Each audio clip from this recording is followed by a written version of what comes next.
Buenas a todos, aquí Banir en un nuevo vídeo. Continuamos o retomamos la saga de Dragon Age con una nueva serie, Dragon Age Inquisition. Dejamos apartado un poco Dragon Age 2, ya que es un juego que es bastante lento, un poco aburridillo. Me está dando muchos problemas de grabación y quería empezar ya este Dragon Age Inquisition, así que ya directamente vamos a por este, pero no sin antes recordar el camino que hemos pasado hasta llegar a este punto, hasta llegar a este Dragon Age Inquisition, por Dragon Age Keep, la aplicación esta de aquí, que será este capítulo, el capítulo 0. Y también quería que me dijerais vosotros que me ayudaréis a elegir con qué personaje empezar la aventura, ya sea un Qunari, un enano, un elfo, un humano, hombre o mujer, y también la clase. Así interaccionamos un poco entre vosotros y yo, y así me decís lo que queréis ver en esta serie, qué personaje queréis que sea el principal, qué tipo de personaje.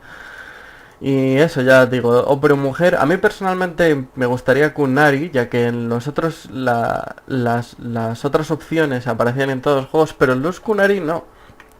Y es una raza que me mola mucho y me gustaría probar.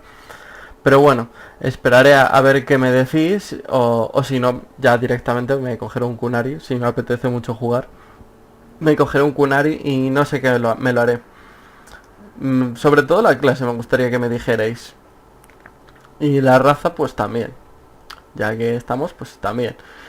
Y bueno, lo dicho, espero que os vaya a gustar, espero que os guste. Lo intentaré hacer de modo tipo guía, así que agradezco toda ayuda que me podáis dar. Ahora no me sale en español, me cago en la puta. Todos los consejillos que me deis o secretos que sepáis vosotros, me serán de bastante ayuda para esta primera partida, ya que va a ser mi primera partida al Dragon Age. He probado un poquito el multijugador, he probado un poquito la campaña, pero solo un poquito, porque lo tengo desde que salió y todavía no he jugado. Así que ya va siendo hora y empezamos en el próximo vídeo. Ahora os dejo con el camino hasta ahora, recordando un poquillo cómo hemos llegado hasta aquí, hasta el Dragon Age Inquisition. Espero que os guste y nos vemos en próximos vídeos. Chao. If you believe the stories, mankind's pride gave rise to the Darkspawn. Countless in number and toxic to all life, Darkspawn search endlessly for an archdemon. When they find one, Darkspawn armies surge up from their corrupt barrows beneath the ground, and a blight begins. Grey Wardens are the only warriors capable of destroying an archdemon, and history always honors the one who sacrifices all to kill the beast. In the fifth blight, the Warden was the hero of Ferelden, a mage living in the Circle Tower at Lake Calenhad. Drawn into an escape plot by another mage, the hero became snared in the Circle's dangerous politics. Duncan, a Grey Warden, helped the mage escape to a new life as a warden. The allied Ferelden and Grey Warden forces met in Ostagar, where King Kaelin's armies and a host of wardens gathered, ready to destroy the Darkspawn. But valor turned to despair as Loghain betrayed his king. Kaelin's forces were slaughtered, and the south was lost. The hero, now a full-fledged Grey Warden, survived with the aid of Flemeth, the mysterious witch of the wilds. Joined by Flemeth's daughter, Morrigan, and a Grey Warden named Alistair, the hero set out to build an army strong enough to abolish the Blight. With the traitorous Loghain now seated on Ferelden's throne, the Warden sought help from the influential Arl Eamon of Redcliffe. However, they arrived in Redcliffe to find the town under siege. As each night, undead rose in waves and assailed the battered village. With the hero's help, the people of Redcliffe stood fast against the undead horde. The Wardens reached Arl Eamon's castle only to find the Arl lying at the edge of death. his court fallen into madness. To save his father's life, Eamon's young son, Connor, had made a deal with a demon and quickly fallen victim to its possession. The demon's influence over Connor was briefly broken, but the young mage succumbed again to the demon's hold. But deals with demons are never straightforward. The demon agreed only to save Eamon's life, not restore him to health. Arl Eamon needed a miracle to recover. The hero located an urn containing the sacred ashes of Andraste, which were said to cure any ailment. The urn was protected by ancient traps, tests of will, and a dragon-worshipping cult that wanted to twist the urn's power to its own ends. The cultists encouraged the hero to profane the ashes with dragon's blood, which caused the urn and its contents to shatter. With a pinch of the ashes, the hero restored the Arl to health. Informed of Logain's treachery, Eamon swore his political and military support. The circles of Magi are bound by oath to aid the Grey Wardens in times of blight. However, Lake Calenhad's tower could offer little help. One of its mages, Uldred, had become possessed by a pride demon and was twisting other circle mages into abominations. The hero fought to the top of the tower and defeated Uldred, saving the remaining mages. Grateful for their lives, the mages joined the Warden's army. The allies gained at the circle were not the only soldiers to join the Warden's forces, however. Dalish elves don't usually make alliances, but even deep hatred can be set aside in the face of oblivion. An ancient curse was destroying Ferelden's largest Dalish clans, turning the elves into werewolves. Zathrian, the clan's keeper, claimed that the cure required the heart of the great wolf, Witherfang. Years before, Zathrian himself had afflicted a group of humans with the curse that now ravaged his clan. As long as he lived, the curse endured. The hero freed the werewolves from the long-standing curse, and the Dalish joined the Warden's forces. Blights may happen hundreds of years apart, but the dwarves who live below the surface of Thedas fight Darkspawn every day. No one is better schooled in battling Darkspawn than the warriors of Orzammar, except perhaps their allies of old, the Grey Wardens. The hero arrived in Orzammar in the wake of King Endrin's death to find political factions fighting for control of the dwarven capital. Only the vote of a venerated paragon could break the deadlock to elect a ruler, and order the dwarves to honor their Grey Warden treaty and join the battle against the new blight. The hero set off to find a paragon named Branka, who had disappeared into the Deep Roads in search of a legendary artifact, the Anvil of the Void, created by the renowned smith Caridin to forge mighty war golems. The hero helped Caridin destroy the Anvil of the Void, along with the dark secrets that could trap a living soul inside a mechanical construct.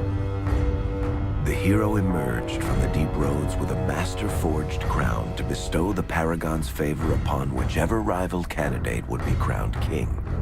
Balin, the youngest son of King Endrin who was suspected of foul play, or Haramont, the aging traditionalist backed by the Dwarven Assembly.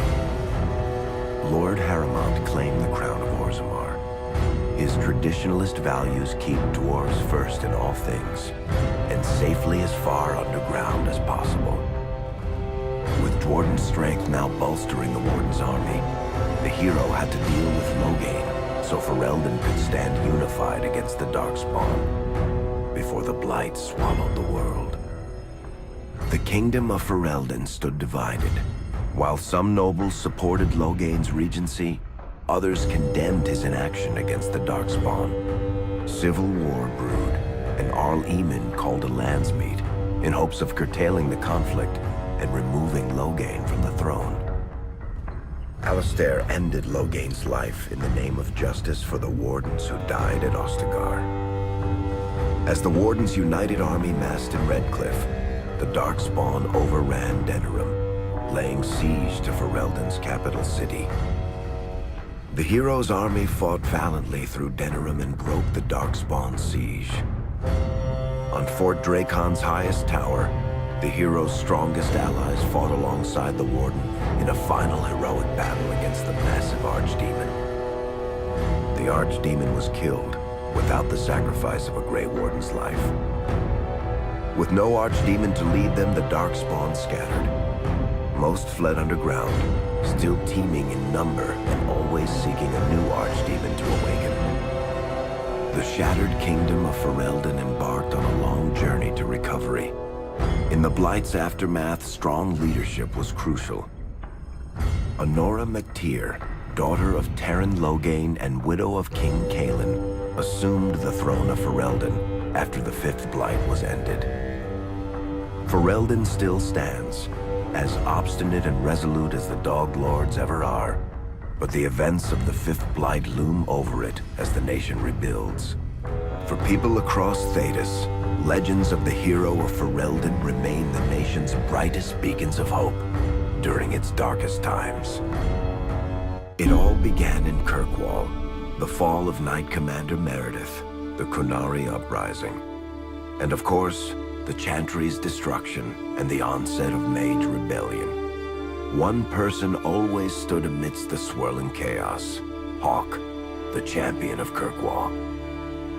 The Hawke family fled Lothering, refugees from the Blight.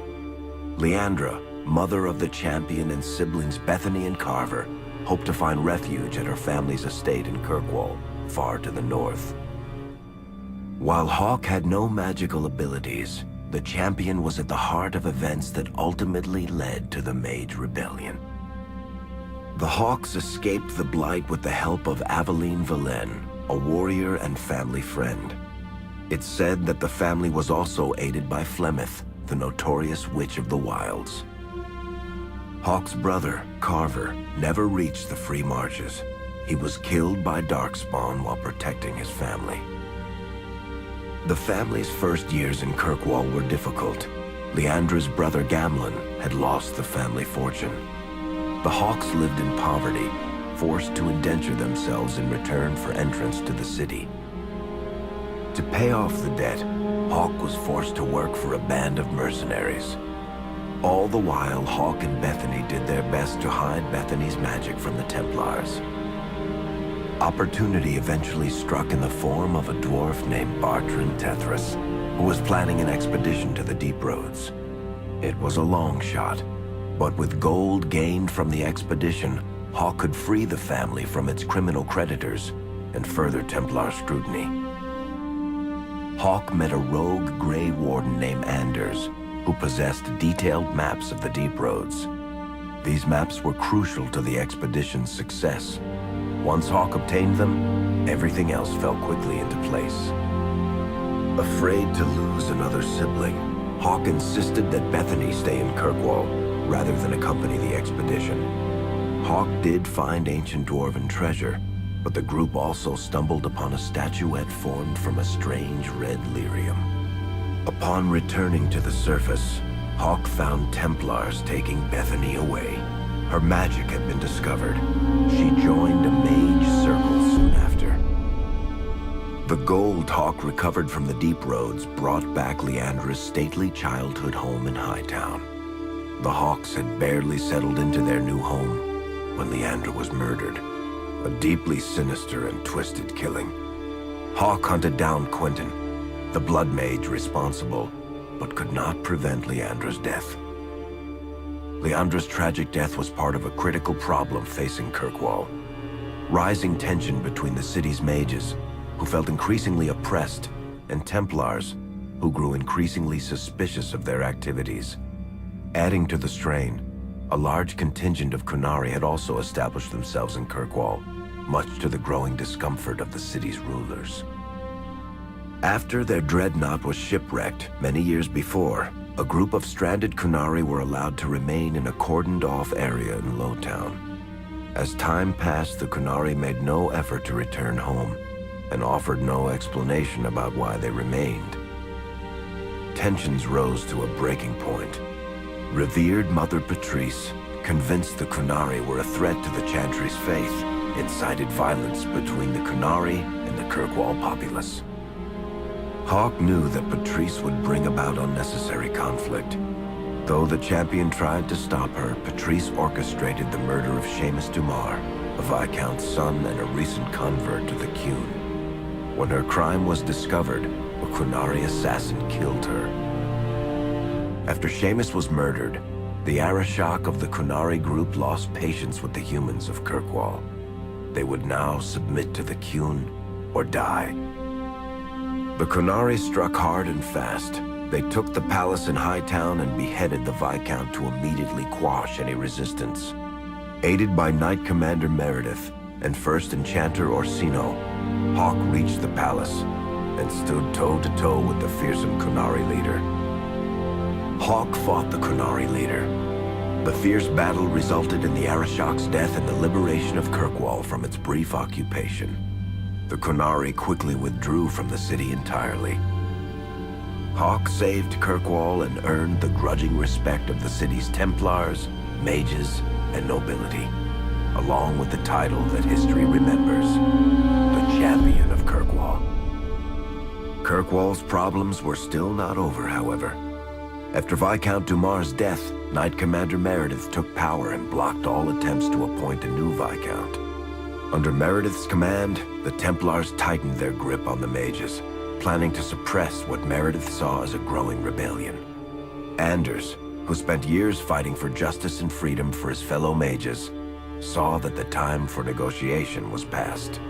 He destroyed Kirkwall's chantry, killing hundreds, including Grand Cleric Elthina.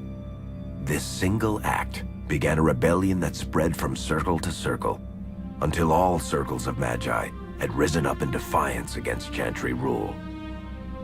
Though Anders had done the unforgivable, something stayed the champion's hand. Anders survived the day, although many others did not. Fighting spread swiftly through the city. Some mages rebelled openly, many of them succumbing to possession. Templars turned their swords on mages who rebelled and on those who did not. As First Enchanter Orsino refused to bend to the Templars, Knight Commander Meredith demanded that every mage in Kirkwall be put to the sword. Hawke saved many mages from Templar blades, keeping them from succumbing to possession or the temptations of blood magic. In the end, however, Hawke was forced to strike down Orsino, who had betrayed his own values by resorting to blood magic himself. The battle proved one thing: Knight Commander Meredith had gone mad. Hawke saw the truth of it when Meredith unsheathed her sword, and the red lyrium idol from the deep roads was embedded within it. The blade fueled her hatred and paranoia, as it had for months. After a horrific battle, the red lyrium of the Knight Commander's sword consumed her as she died. Meredith became a statue, her face a frozen mask of horror. Little is known of the champion since that final battle. However, Hawke's story lives on in legend and song. Memories of the indelible changes the champion of Kirkwall brought to the face of Thedas. The Mage Rebellion in Kirkwall was felt throughout Thedas, the news spreading like wildfire.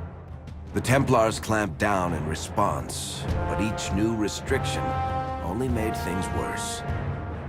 Led by Grand Enchanter Fiona, the mages voted for independence. The Circle of Magi would govern itself, without the Chantry and especially without the Templars. The result was cataclysmic. 2 circles were destroyed. Those within killed to the last mage, before the rest fled into the wilderness. Perhaps the mighty Empire of Orlais could have intervened in the war before it began, but that was not to be. Grand Duke Espard began a deadly civil war against Empress Celine, vying for the Orlesian throne. The mages were offered safe haven in neighboring Ferelden, but the Templars followed, and so their battle spread across all of Thedas. As head of the Chantry, Divine Justinia ordered the Templars to stand down. They refused, declaring their own independence. Thus, the war began in earnest. Templars hunting mages, mages fighting Templars. Their clashes wreaked untold destruction, and all sense of order was falling to pieces. Divine Justinia made one final desperate bid to end the war. She approached the leaders of both sides and convinced them to come to a conclave held on neutral ground. With the Chantry to mediate, mages and Templars will talk for the first time since this all began. It is our last, and perhaps our only, chance for